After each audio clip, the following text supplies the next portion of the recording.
ماہ رمضان المبارک میں مغفرت کے اسباب، ریزن آف مغفرت جو ہیں وہ بڑھ جاتے ہیں۔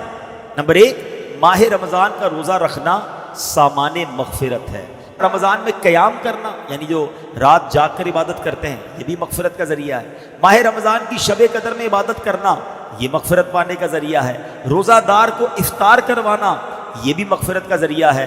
غلام یا ملازم پر آسانی کرنا، یہ بھی مغفرت کا ذریعہ ہے۔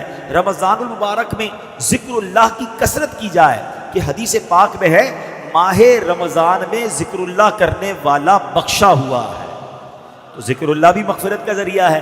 رمضان مبارک میں کثرت سے استغفار کرنے سے بھی بخشش کی خیرات ملتی ہے۔ اللہ اکبر، ذرا سوچئے، اتنے سارے ریزن، اتنے سارے اسباب ہیں ماہ رمضان میں، یعنی رمضان تو ہمیں بخشوانے آ رہا ہے، ہم پر مہربانی کی جا رہی ہے، ہمیں چانس دیا جا رہا ہے کہ اے میرے گناہگار بندو، وہ مہینہ آنے والا ہے کہ تمہاری بخشش کے لیے ہے، تو ہمیں ماہ رمضان میں خوب عبادت کرنی ہے۔ اے میرے پیارے اسلامی بھائیوں، ماہ رمضان میں اب جب مغفرت کے اسباب ہم نے سنے نا، تو ہم نے کیا کیا کرنا ہے یہ ذرا غور کریں۔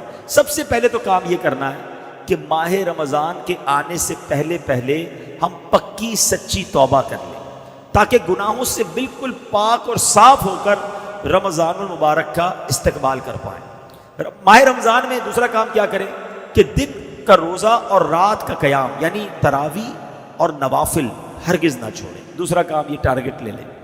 تیسرا، نفس امارہ کی خواہشات کو روکنے کی بھرپور کوشش کریں، کیونکہ شیطان تو بند ہوتا ہے لیکن ہماری عادتیں ہمارے ساتھ لگی ہوئی ہوتی ہیں، تو ہمیں اس میں ان عادتوں کی وجہ سے جو گناہ کی عادت ہوتی ہے نا۔ ایک سوال کیا گیا علماء سے کہ حضرت یہ ماہ رمضان میں تو کہا جاتا ہے شیطان بند ہوتا ہے، بندہ پھر گناہ کیوں کرتا ہے، پھر غلط کام کیوں کرتا ہے؟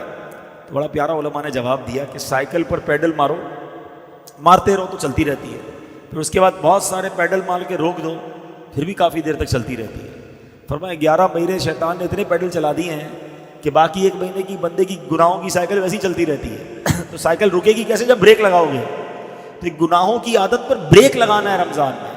ابھی سے تیاری شروع کر دو، یا رمضان میں فلمیں نہیں دیکھوں گا، رمضان میں گناہ نہیں کروں گا، رمضان میں جھوٹ نہیں بولوں گا۔ ابھی سے چھوڑو نا بھائی، رمضان کا کیوں انتظار ہے؟ ماہ رمضان کے استقبال میں گناہوں کو چھوڑنے کی ہمیں عادت ڈالنی چاہیے۔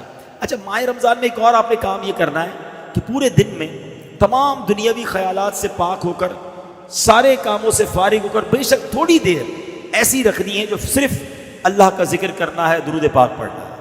ذکر اللہ والوں کی مغفرت ہے نا، تو اس کو ٹارگٹ کرنا ہے نا، حاصل کرنی ہے مغفرت۔ پھر فرمایا غریبوں اور مسکینوں کا خیال رکھیں۔ ماہ رمضان میں غریبوں پر وسعت کریں، غریبوں پر خرچ کریں، لوگوں کے ساتھ اچھا برتاؤ کریں۔ پھر ماہ رمضان میں ایک اور کام یہ کرنا ہے کہ خوب تلاوت کرنی ہے۔